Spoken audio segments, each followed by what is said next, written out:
Okay, welcome to the Friday problem session number 4. We're going to practice a few problems here. I realize now there's 5 problems on this sheet, and I actually did number 4 in lecture already on Wednesday, so we'll skip that one. So these other 3 problems, or these other 4 problems I should say, probably won't even take us that long to go through. That's talking about the applications of continuity, uniform continuity, and then I guess maybe one problem at the end on derivatives to get us started. So kind of reviewing some of the stuff we've been looking at in the last week or so. And so I think it'll be just a nice time to do some actual practice. Okay, so let me put the first one up here on the board for you. Number 1. They give you this function f of x equals 2x cubed minus 5x squared plus 2x plus 1. Okay? And they ask you to show that this has, so show f has at least 2 distinct real roots. Okay. 2 distinct real roots. So when you see a problem like that, what tools come to mind? What do you think of?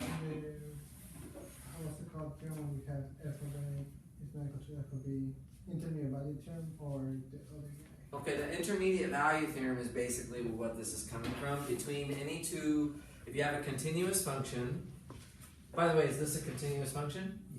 Yes. Right, polynomials are continuous.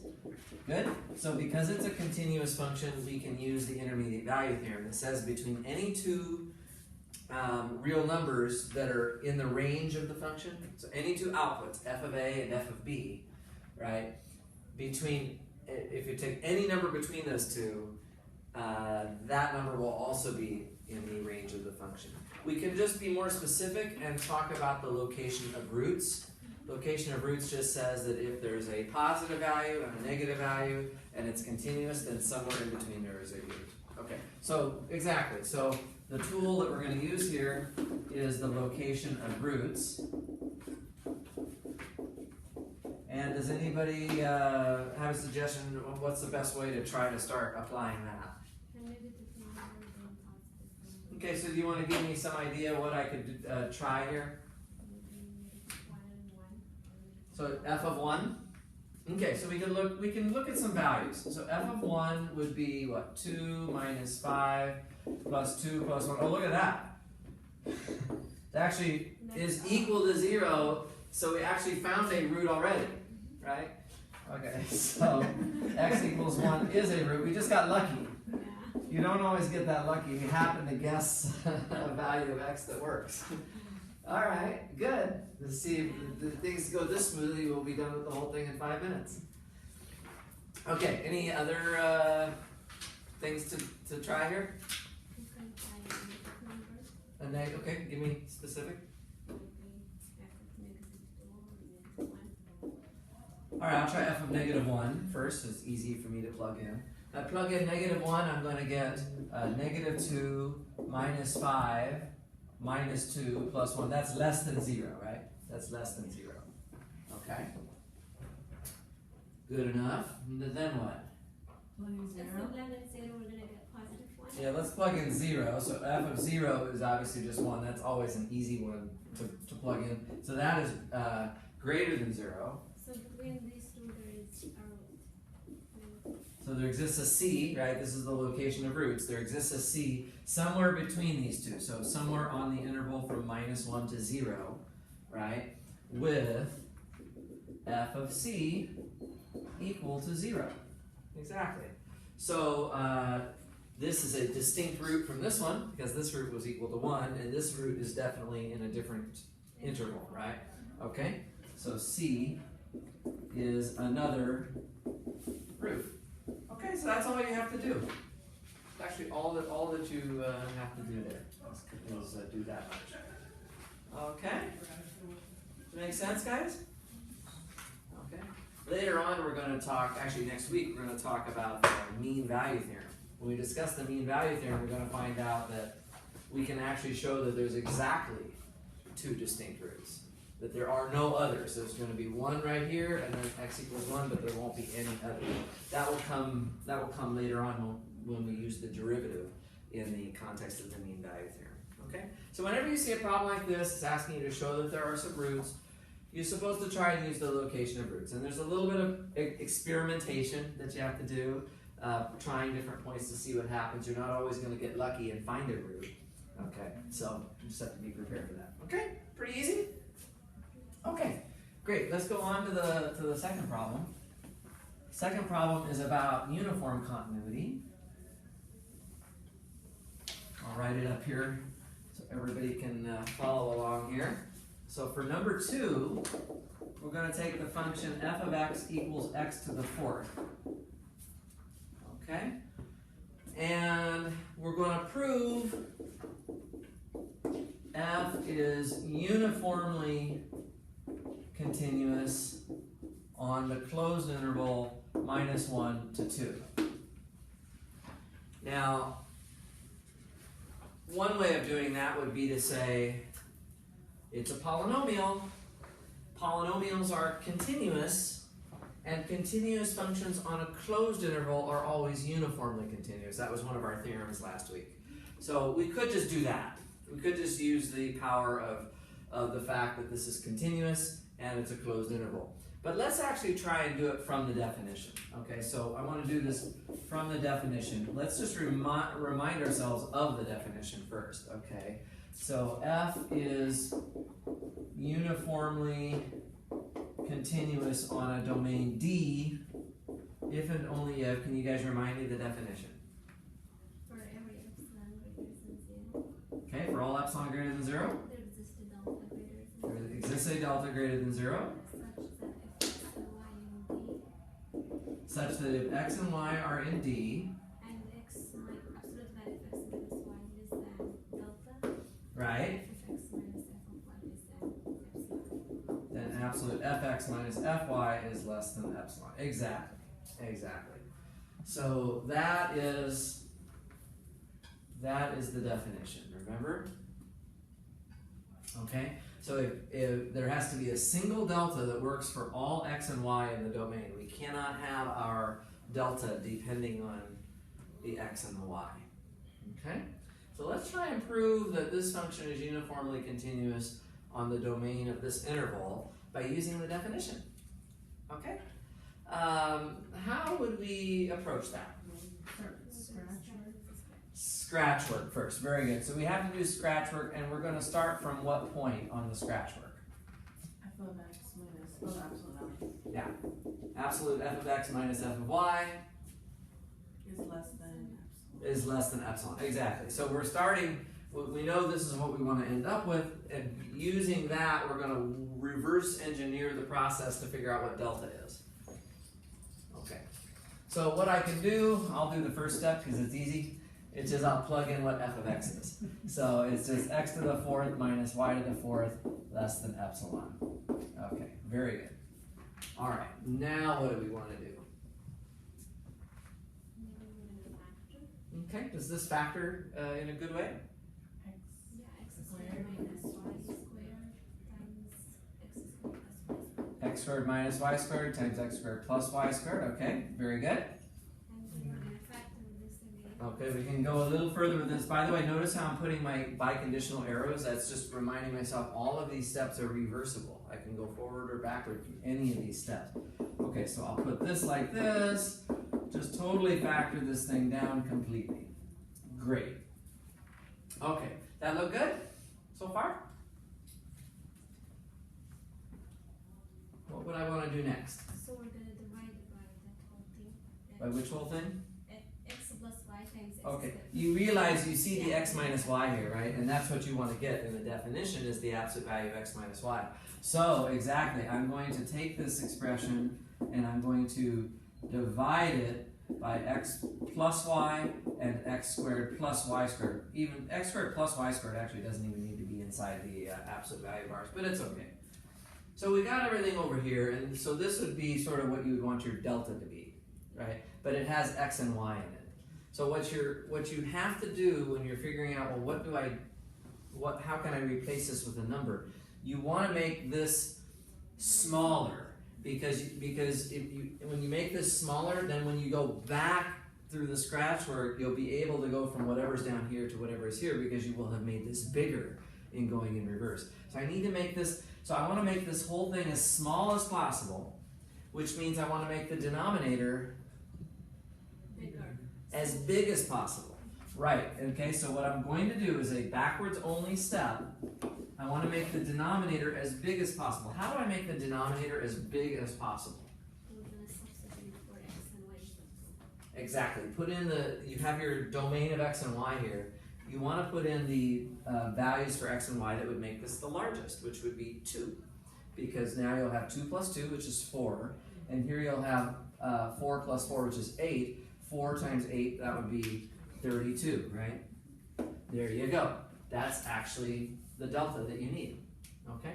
So we're just going to let delta equal epsilon over 32. If we assume that absolute x minus y is less than delta, right? Then we retrace the scratch work to get absolute f of x minus f of y less than epsilon. And that's the end of the proof. So most of the proof is actually the scratch. Okay? And you just go through the scratch work in reverse from there. Okay, does that seem good to everybody? Okay, that's how that works. Give us a second to get the rest of that down, and then we're going to try another one. Yeah, this is going to be a short session today. I can tell already. Already plowing through this pretty quickly. But these are good problems. It's not always this simple, of course. It relies on the fact that we were able to do a nice factorization of x to the fourth minus y to the fourth. Right? You can't always get quite that lucky with it. But no, you have to trust that if you're doing something by pen and paper, you're going to have to be given something reasonable. Okay. All right. So that is the proof that x to the fourth is uniformly continuous on this closed interval. Okay. Let's take another problem. I'm going to leave that definition there in the box because I think the next problem, which is number 3, is also going to rely on that definition. So let's take a look at number 3. So this time it's a little more abstract. So we just have a function that goes from a domain D to R, and we're going to assume that this is uniformly continuous on D. So we assume that. And then we're going to also assume that there exists some positive constant k such that for all x in D, absolute f of x is greater than or equal to k. Okay? So in other words, this function does not get close to 0. It's bounded away from 0. There's some positive k. K might equal 1 or 2 or anything like that. The absolute value of the function has to be at least k. So it's, if you were thinking about what this function might look like, there's some k value here and negative k value here, and the function has to stay outside of that. So it could either be up here somewhere or it could be down here somewhere, but it cannot be in that strip at any time. That's really what the assumption is stating. So then the question is, prove that g of x, which is defined to be 1 over f of x, is also uniformly continuous on D. Okay, so we're going to prove that the reciprocal of f of x. And of course, because f of x is greater than or equal to k, which is greater than 0, f of x is never 0. So this is a well-defined function, g, that we have here. Okay? We could state immediately, by the way, that g is continuous. How could you explain immediately that G is continuous? F is Because it is continuous and G is 1 over f of x. Okay, good. F is uniformly continuous, therefore F is continuous. That's one of the things we know, that uniform continuity implies continuity. So F is continuous, and this is a rational function of two continuous functions. A constant function is continuous, f of x is continuous, so when you form this fraction, it's continuous wherever it's defined, which is throughout D. So that's just by the proposition earlier in chapter 4 about combining continuous functions. Right. Okay, but unfortunately we want more than that. We want to say that this thing is uniformly continuous on D. Okay. Do we have to worry that f of x is not 0? F of x is definitely not 0, right? That's the point, is that because, so f of x is not 0 because Because of that point. because of that assumption, right? F of x never equals 0. So this is a very safe rational function that will be defined throughout D. Okay? So we can't really use any properties. So we know that G is continuous on D, but we need to prove it's uniformly continuous in D. So do we have any advice? Definition? Just use the definition. Exactly. Just have to use the definition. Let's set up our scratch just like before. It's not that different actually. So we're going to look at, well, we're trying to show that G is uniformly continuous. So it's really G of x minus G of y that we want to have less than epsilon, right? So this is what we're hoping to have. Hey guys. Hello. Sorry, it was late. No problem. Unfortunately, I hope you didn't spend a long time getting here because we're probably going to be done in about 5 minutes. Oh. We're very close to being done. Oh, that's really fast. Yeah, we're going quick, but I have the handouts here. We've been flying through these. I have to take my dog to That's somewhere okay. in this area anyways. There's an extra handout. Sure, no problem. You can just get these guys to explain the other ones to you.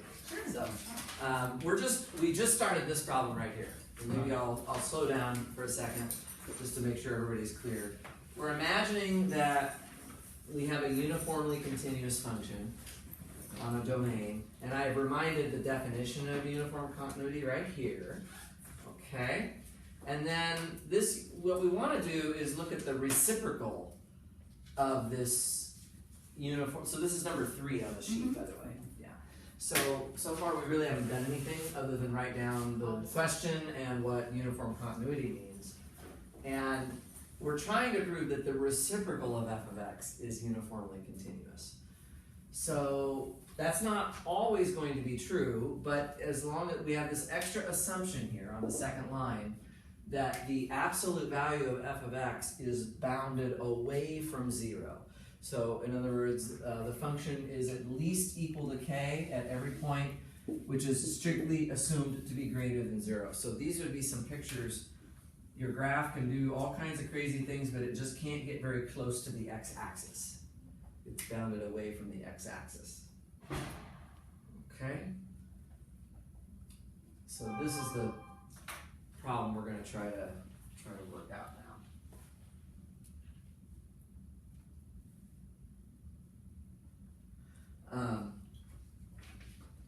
Yeah, and this is just the actual definition of uniform continuity. Just to repeat briefly what I was saying a moment ago about this, it would be easy to just prove that G is continuous. Now we're being asked to show more strongly that it is uniformly continuous on D. We should put these latecomers on the spot.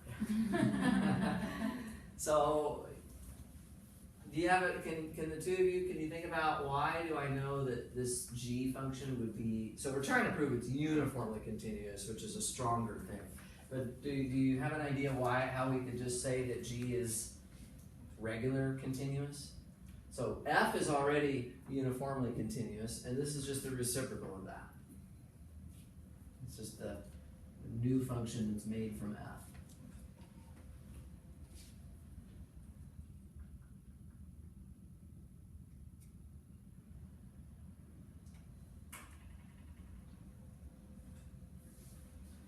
So just to remind you that, so if a function is uniformly continuous, then it's automatically also continuous, right? Because uniform continuity is stronger than continuity. So here what do you have? You have f as a continuous function. Obviously a constant is a continuous function, and you're forming a rational function out of those two continuous functions. So do you guys remember the earlier in chapter 4 that when you combine continuous functions together through addition, subtraction, multiplication, division, that it's still continuous, right?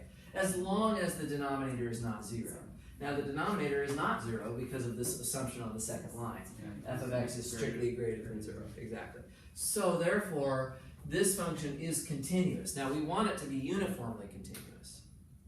Now if my domain was, say, a closed interval, remember that on a closed interval, uniform continuity and continuity are the same thing. So if you had been given a closed interval here, the next thing would be to say, well, we know that G is continuous on this closed interval, therefore it's uniformly continuous on that closed interval, and we'd be done. We would never have to do anything with the definition at all. Right? But I didn't give you that. I didn't give you a very specific domain. Right? I left it kind of arbitrary. So what we've decided to do is just go from the scratch work from the definition. Okay, so to show that G is uniformly continuous, we're going to apply this definition to G, and this would be where the scratch work would start, and we're going to work it forwards and backwards. Okay, so is everybody caught up? Everybody feel like they're with me on this one? Okay, so what would be a natural thing to do? First thing you might want to do here.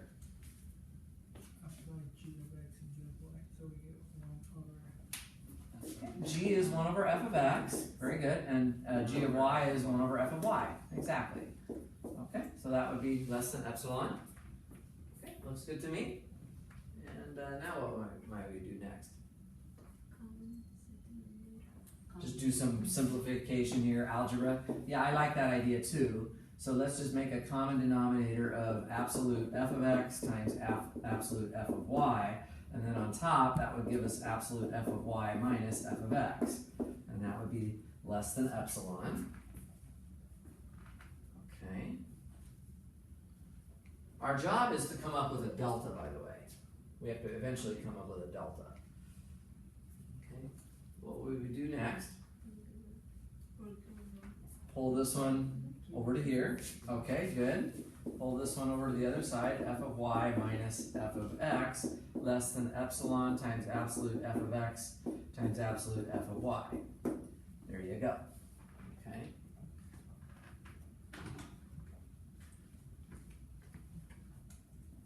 I think I'm happy with that so far. Anybody have any suggestion what we would do next?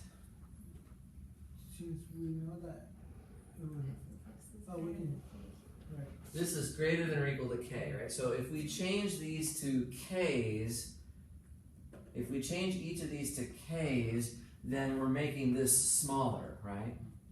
Which means that in our terms of our scratch work, we would be able to go backwards, right? So I can only go backwards on this one, yeah?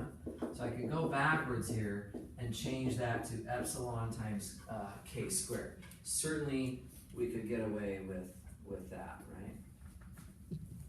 Okay. Does that make sense so far? Okay, so we have that. Now, right, now f is uniformly continuous. So given any epsilon, there will exist a delta already for the f functions, right? Basically, this is all already true. For any epsilon, there will already exist a delta such that blah, blah, blah, blah. Then f of x minus f of y is less than anything we want. We can put anything in for epsilon that we want, including that, right? Exactly. So I think, and that's going to produce for us a delta. And if x minus y is less than delta, then fx minus fy will be less than whatever we want, which could be this, and then we just run the scratch work backwards. So you guys think we're ready to actually start writing the proof now? This is all scratch. Let's try and write the proof. I think we got this. I think we've got this, right? Let epsilon greater than 0 be given. We'll start with that, yeah? Okay, and then we're just going to use the fact that f is uniformly continuous. So since f is uniformly continuous, there exists a delta greater than 0 such that absolute x minus y less than delta implies absolute fx minus fy is less than whatever we want to put in there. And what we want to put in there is whatever will get us linked up to this scratch work that will take us back to where we're trying to get to. So epsilon k squared. Very good. And that's it. And so now just retrace the scratch work. Retrace the scratch in reverse to get absolute gx minus gy less than epsilon, which is what you really ultimately needed to get. I like that. So this is all just the scratch, the algebra, and then this is just the short write-up of how to use the scratch paper to finish off the proof. Seem okay with that? It's not too bad. Not too bad.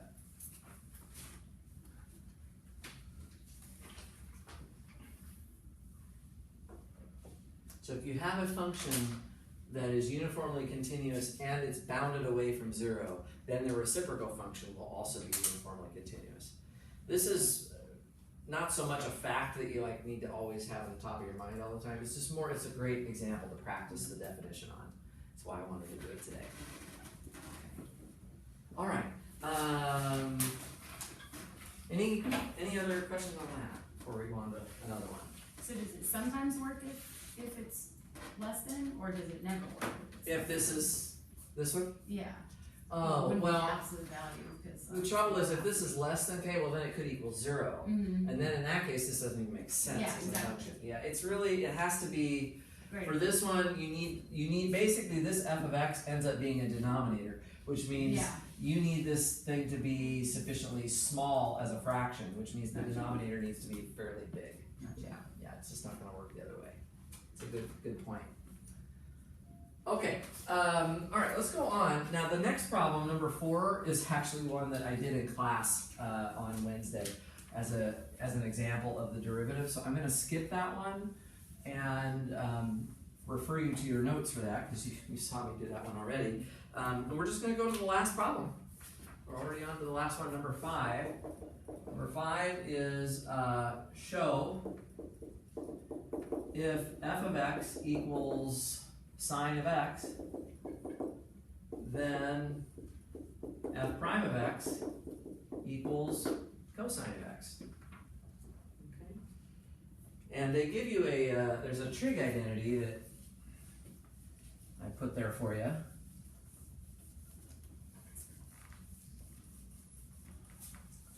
So let me just write it down here so we have it handy. Sine of A minus sine of B is equal to 2 times the sine of A minus B over 2 times the cosine of A plus B over 2. So this is not an identity that's probably on your mind a lot, but so I would give you something like, if I ever asked something like that on a test that we'd never used the formula, I would just give it to you as a freebie. So this is what we want to try to do. So just a little chance to practice the derivative. So does everybody remember the definition of the derivative? So the formula, we actually used a c, I think, when we were first introducing it. So this was the limit as x goes to c, right? Exactly. Perfect, good job. Yeah, that's it. So we have this difference quotient here. We're used to seeing. Okay, so what we can do, of course, in this case is just plug in the function that we're working with, which is the sine of x. So that this is the limit as x approaches c of sine of x minus sine of c all over x minus c. Okay, and does that lead us anywhere? Yeah. This is why you have the identity, right, for a difference of sign values. So we're just going to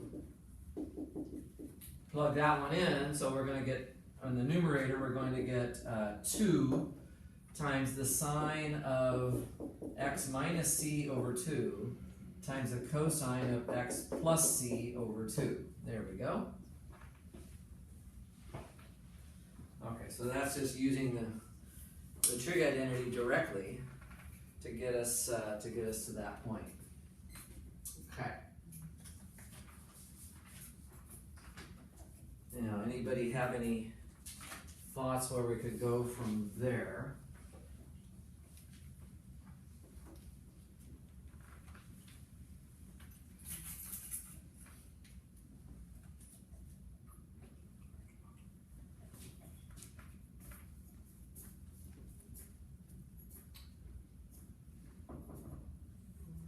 Of course, whenever you're in doubt, you can always just try to, you know that these functions are continuous, so you can always just try to plug in c and see if it works. So you put in x equals c, it doesn't work on the bottom, and it also doesn't work on the top. It does work over here though, on this part, right? So this is a limit of like a product of things, right? And we know that the limit of this one by itself does exist because I just put c in for x and I get cosine of c, which actually is the answer that we're looking for. Right, we're taking the derivative of sine, we're hoping that the final answer here is cosine of c. So my point is that if I could think of this as a product of two limits, that now I can only do that if they both exist. But for example, this second one is looking pretty good right here. This limit over here is looking pretty good because when I put in x equals c, there's nothing undefined here. This is a continuous function, right? So this is just going to give me cosine of c. Now on this first part, this is the part we have to worry about a little bit. We're still taking a limit as x approaches c of this part. Is there any way we can work with that?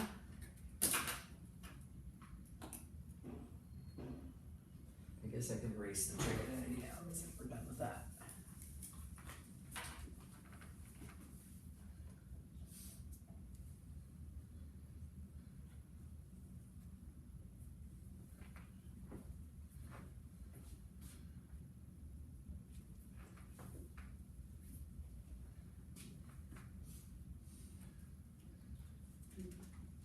We're gonna put the delay there.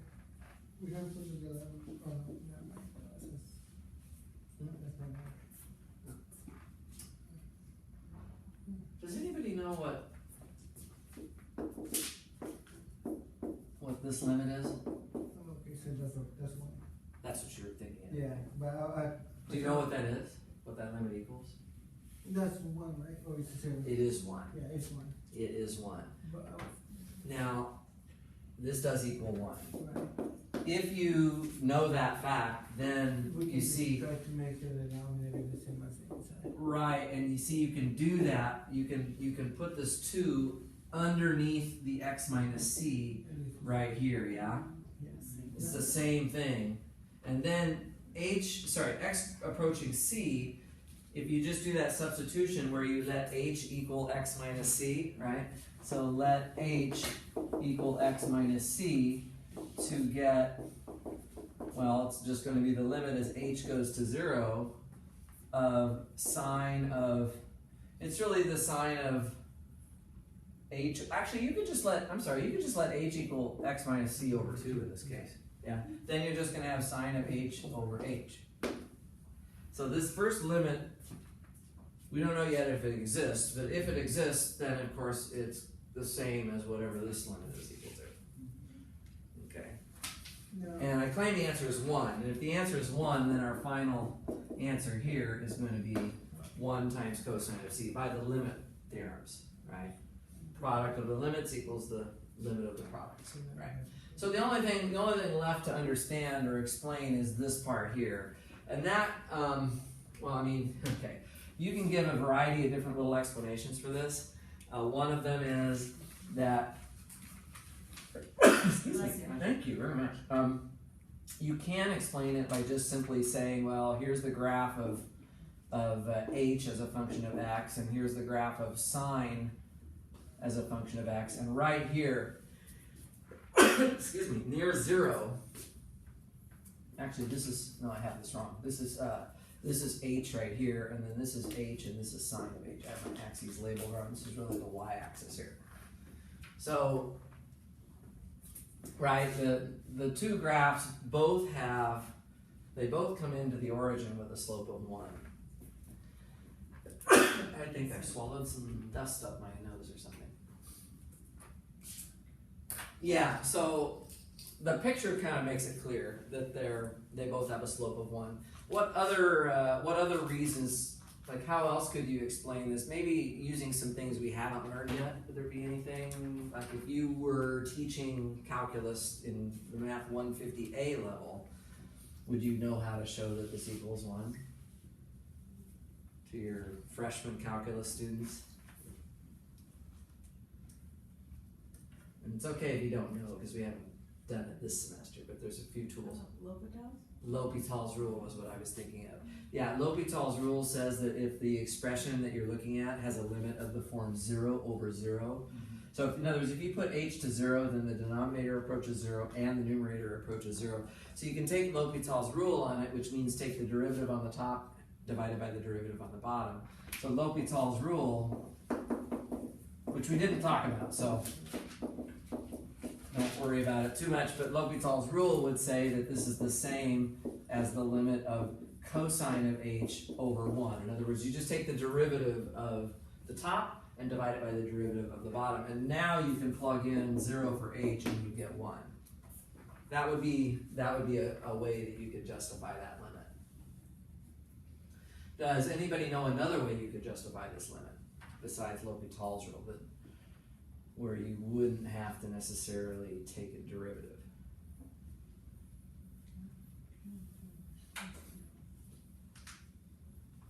And again, this is a little outside the scope, but just so you have some things to remember for the future. A lot of you will probably teach this someday, so it's just good to know how you can explain it to people. You can explain it from the picture. If they're really not too advanced, the picture is very convincing. L'Hopital's rule is a little more formal if they know it already. And then there's another way. Another good way to explain this would be to use the series expansion of sine. Sine of h, it has a Taylor series, right? And the Taylor series for it, sine is an odd function, so it's going to look something like this. And again, I don't know if you all remember this from back in calculus, but this is basically it is a alternating power series of odd powers of h that you end up with there. Okay, and now once you realize that, it's the usual thing where, okay, you can cancel an h because h doesn't equal 0. So you cancel the h's, and then you're just taking the limit as h goes to 0 of 1 minus h squared over 3 factorial plus h to the 4th over 5 factorial, etc. And now you can literally just plug in 0 for h and you get 1 again. This is yet another way that you could choose to explain it. I mean, derivatives are kind of buried in here because the Taylor series expansion for sine, Taylor's theorem, which is something we are going to be talking about fairly soon, basically tells you that you can express any sufficiently differentiable function as a series of this nature. So that's another way to justify it. So like 3 different explanations here, none of which are based strictly on what we've done before, but that gets you that this is 1, and once that's 1, then this first part is just 1, and this part is just cosine of c. So the derivative of sine is cosine. Okay, so that's how you could argue that one through. Does this make some sense? Reasonable? Okay. Now just for practice, you guys could try the cosine one. The derivative of cosine is negative sine. So that'd be one that you could try. But this is actually all I've got for today. Kind of, I guess, a fairly easy set of questions. For those those of you who came in late, I did number 1 and number 2 before you got here, and I've got those on the video. We've got a video running back there. So, anybody have any questions on any of that? If not, maybe we can call it good. I'll head on over to my office hours for a little while if people want to stop by. So, could you maybe turn off the film, and I would love to get that from you. Thank you very much. All right, guys. Good enough.